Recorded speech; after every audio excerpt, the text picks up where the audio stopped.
Hello everyone, welcome back to another episode of our Tales from Tech Support. In today's episode, help! I've lost my contacts. It's going to be a struggle to control my face when the masks go away. You'll need to contact maintenance. It's nice to be proven correct every so often. Before we get started, make sure to subscribe so you will never miss a video. So let's get started. Help! I've lost my contacts. This happened this morning. Disclaimer: I am a total Android/PC girl. I'm really not great with iOS devices other than what the KBAs and Google tell me, so please be kind when you read the below.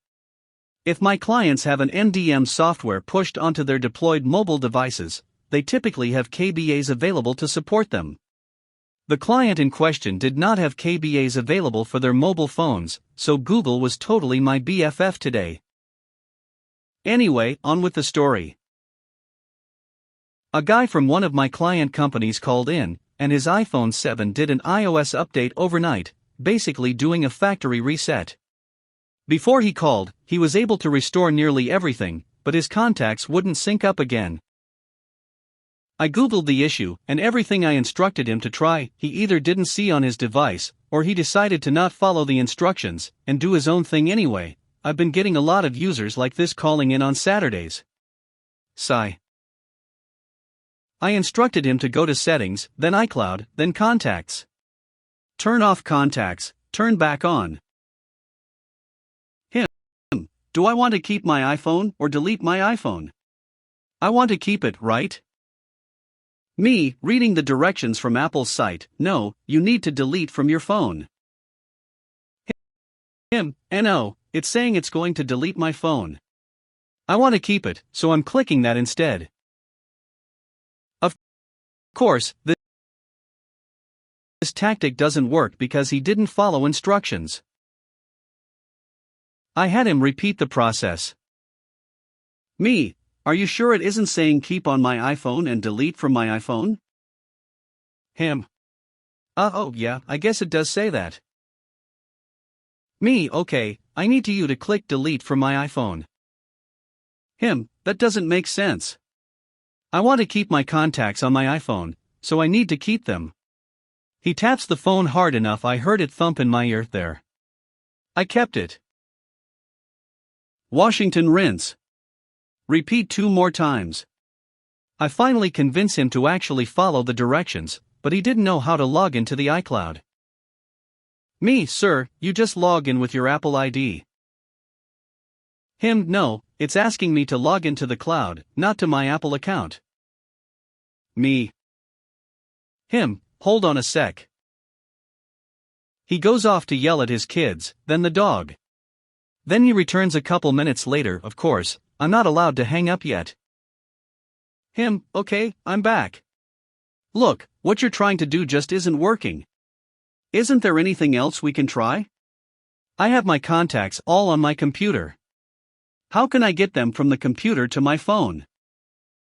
I started to die inside. At this point, the convo has been going on nearly 40 minutes because this guy just could not or would not follow directions, and I was 35 minutes late for my break, and I really needed to use the restroom at this point. Me. Okay, I have another idea. Would you please get your phone charger? That thing I plug my phone into at night? Me, yes. We'll need the cable from that so we can connect your phone to the computer. Sounding dubious. Okay, how's that gonna work? Me, we're going to use the cable to connect your phone to the laptop.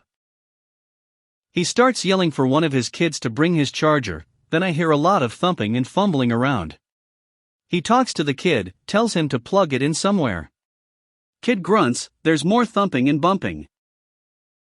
I started hearing even more thumping and bumping in stereo, then I realized it was my knee hitting the side of my desk because of my bladder. Kid, okay, daddy.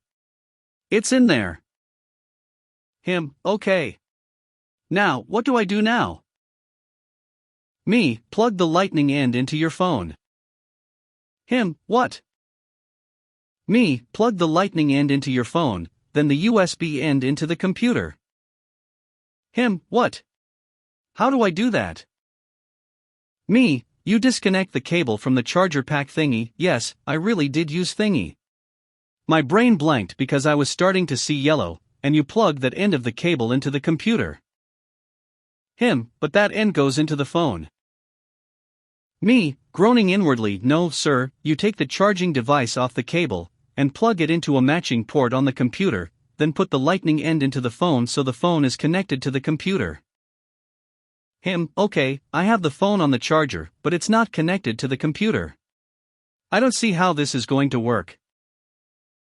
Me, eyes watering, though I couldn't tell if it was because of my bladder or the brain trauma I was experiencing at this point. Sir, did you have your son plug the charger into the wall? Him, yes. That's where it belongs. You told me to do that. Me, sir, that is not what I told you to do. I told you to take the charger unit off the cable. Plug the cable into the computer, then put the other end into the phone. Him, yelling now, why didn't you say so in the first place? Enter his wife. Wife, honey, what's wrong? Him, this Tracy 4610 is confusing me. Maybe you can get her to make some sense. His wife repeats his initial story about how the phone updated the iOS, and he lost nearly everything. Then she demanded that he get a replacement phone, because the phone likely couldn't have handled the iOS update, and demanded to know why it hasn't been replaced yet. I quickly explained that I'm not in charge of the deployment of mobile devices, that another team handles it. I offered to note it in the ticket that he'd like a replacement device, and she was happy with that. Wife, now, how do we get the contacts back in the meantime? At this point, my desk was vibrating because I had to pee so badly. I'd been on this call for nearly an hour, and I was ready to be done. I had permission from the manager to do what I needed to do, and he supported what I recommended next. Me, calmly, ma'am, we've tried what we can do, and I don't have a lot of info to support the mobile phones. The teams that handle that are only available during the week. Wife, this is ridiculous. He needs his contacts. Why aren't you helping him? Me, still calmly, and what I recommend at this point is to contact your local Apple store to see if they can help you. Him, why didn't you say so in the first place? Me, sir, I'm obligated as your Tier 1 help desk analyst to try any and all troubleshooting at my disposal. We tried what we could, now it is up to you to contact Apple. Wife, and what is their number? Me, seriously? You can't even Google a local number? Let me Google that for you. They were silent while they waited. There's 3 Apple stores in your area. There's one in here, one there, and one over there. Him, what's the number for the one there? We live right down the street from that one. Me, trying really hard to keep the floodgates from bursting, I changed my cue to break. Here's the number. Him, okay. We'll call them. And tell your people to send me a new phone. I need one. Click. I threw down the headset and waddled as quickly as I could to the facilities. It's going to be a struggle to control my face when the masks go away. We all have that one user that panics over the slightest issue. Every problem they encounter would be priority 1 ticket if they could make it that way. Yet, not once in your entire history of working with them have they had a genuine issue. My user had one of her moments today. First came the email, poorly worded and full of grammatical errors. Then the team's messages from her assistant. Then the pages. She needed help and she needed it now. I looked at the clock and determined that I could go home after resolving her issue. I didn't respond to any of the SOS calls and packed up my stuff to roll out. She works in another building close by, but I still planned to drive over so I could bounce ASAP. I also wanted to kill some time and make her squirm because I'm an arrogant a-hole. Wandered into her office making enough noise so that she could tell someone was on there, but didn't know who, and grabbed a quick drink from the cooler. Walked up to her, and she started jumping up and down while on the phone. As soon as she was off the phone, she frantically started closing open windows on her machine to show me a window with a new Outlook message open. The screen was filling with repeating letters. I got to give her credit. I thought she had been using her keyboard as a food trough, and excessive crumbs were keeping letters stuck. It was even more simple than that. She uses 2 external monitors and keyboard and mouse with her setup, but keeps her laptop open for the camera and microphone. Her headset was sitting on the laptop keyboard. Plucked it off the keyboard and problem stopped. As soon as it stopped, she started howling and crying. I can control the words that come out of my mouth, but I cannot control my face. It's a good thing I can't understand poker because I have nothing resembling a poker face. I didn't call her out. I didn't make fun of her. I just let my eyes tell my story. You'll need to contact maintenance. I work for a large multi-billion-dollar corporation with remote offices and even retail locations. I am fortunate enough to not work the phones, but typically handle escalated tickets.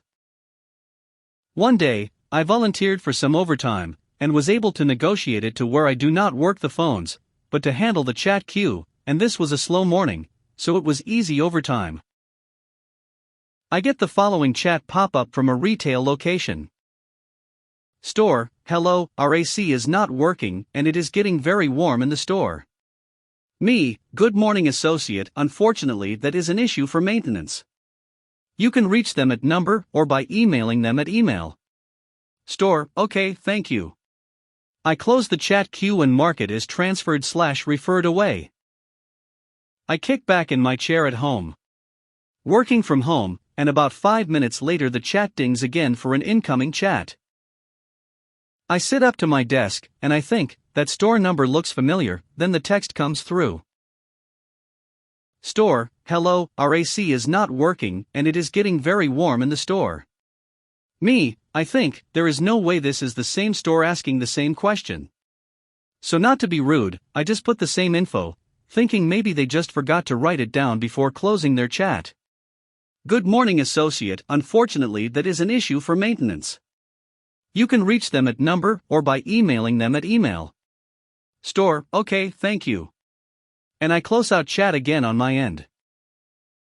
I begin to relax again, may or may not have streamed a couple YouTube videos on the side while waiting for another chat to pop in, when I hear the familiar ding. And you guessed it, it was Store XXXX again. And you guessed it, typing the same message. Store, hello, our AC is not working and it is getting very warm in the store. Me, hi associate, as stated before, we are unable to assist with that. You must contact maintenance for that issue. They will be able to help you through the proper channels. Store, okay, but the store is getting really hot, can you fix it with your remote connection? I again reiterate that is not an issue we can help with, provide the proper contact for them, and verify they understand they need to call the main line. If you thought this was the end of Store XXXX, you were wrong. I hear the all too familiar ding on my computer as I look down and see the all too familiar message. Store, hello, our AC is not working and it is getting very warm in the store. This is like a repeating nightmare, a personal hell. I don't know to laugh, to cry, or to go into a rage. A haunting chat that never ends. IDK if the store thought if they messaged in enough we could fix it, or would contact maintenance for them so they did not have to. I don't know. But all I did know was I wanted this nightmare to end. I again advised the store of the proper channels. Shortly after that, my short shift of OT for a couple hours ended, and I gladly went back to my escalation tickets the next day. I don't know if they got the message or some other sucker got the curious case of Store XXXX and the bad AC. Rumor does have it that to this day, you can still hear the dinging of the chat, and the dreaded words, hello, our AC is not working, and it is getting very warm in the store. Very warm in our store. It's nice to be proven correct every so often. I work with a bunch of different types of analyzers and control panels. I have a customer with a simple-to-use panel that triggered a relay in the event of specific alarms. He'd asked if I could update the configuration on it to add some additional alarm events to trigger that relay. So I did that for him during a routine service visit. Unfortunately, due to the industries I generally work in, I learned to work on the equipment that I'm there to work on and trained to work on. I'm here to work on that specific box on the wall and the specific equipment connected to it. I'm not going to touch anything outside of that. So sometimes I can feel like a bit of a hole for refusing to work on other equipment on a site. I might any questions or point the customers in what I think is the right direction, but making sure to completely cover my ass the whole time. So I have the customer's control panel reconfigured and confirmed that it's doing what it's supposed to be doing when the various alarms happen and aren't happening. All looks good. A week or so later I get an email from the customer saying that my control panel isn't working properly. I happened to have a scheduled visit for routine work the following week and asked the chanter if it'd be okay if I looked into it then. They were fine with that. Routine service visit goes fine, and I do my testing on the control panel. It's doing what it's supposed to do. I note this in my report. A few weeks later the customer asked me to come back to site to review an installation by another company, and while there if I could look at that other control panel because it still isn't working right. No problem. My review of the installation goes as expected and I test the control panel again. It's working fine. I note this in my report. The customer is getting a little frustrated because I'm telling him that my panel is working fine, but another contractor is insisting that he isn't seeing the signal, a switch closing, from my panel, and that there must be a problem with my panel. Another site visit is arranged where the other contractor and I will be on site together to sort it out. We meet, he seems alright, but overly cocky that the problem is on my end of things, so I suggest we start there. We go to my panel, and I ask him what he expecting to see. An open contact in normal conditions, a closed contact in alarm conditions. Perfect. I show the other contractor the relay, take out my multimeter and test the relay with the system in normal condition, as expected the contact is open. I simulate the alarm conditions, we can hear the relay click, the LED on it has turned on, showing that it has been energized and I test it with my multimeter. It's now a closed contact. But we don't hear the audible alarm that is supposed to be triggered on his end. I ask him if he'd just to test the relay with his gear. He doesn't. So we start going through the rest of the circuit. By this stage I know I'm good, nice known it for weeks, but I want to see where the issue was. The other contractor checks an I/O panel that's part of his setup, where it's supposed to see the closed contact from my panel. We simulate an alarm again, my panel triggers the relays, his I/O doesn't see it. He tests the wires coming into his I/O panel with his equipment and confirms it's a closed contact, and then notices the problem: his I/O panel is wired incorrectly. He looks just a little sheepish. I smile. He does to his work vehicle, gets the things he needs, it was a 90-second fix, and I trigger the relay in my panel again. His I/O sees that, his main panel the I/O is connected to sees it, and the audible alarm sounds, and all is right in the world again. I made sure to note all that in my report too. That was the start of my day, which happened to be a Friday, and the rest of the day went well. Nice way to start the weekend.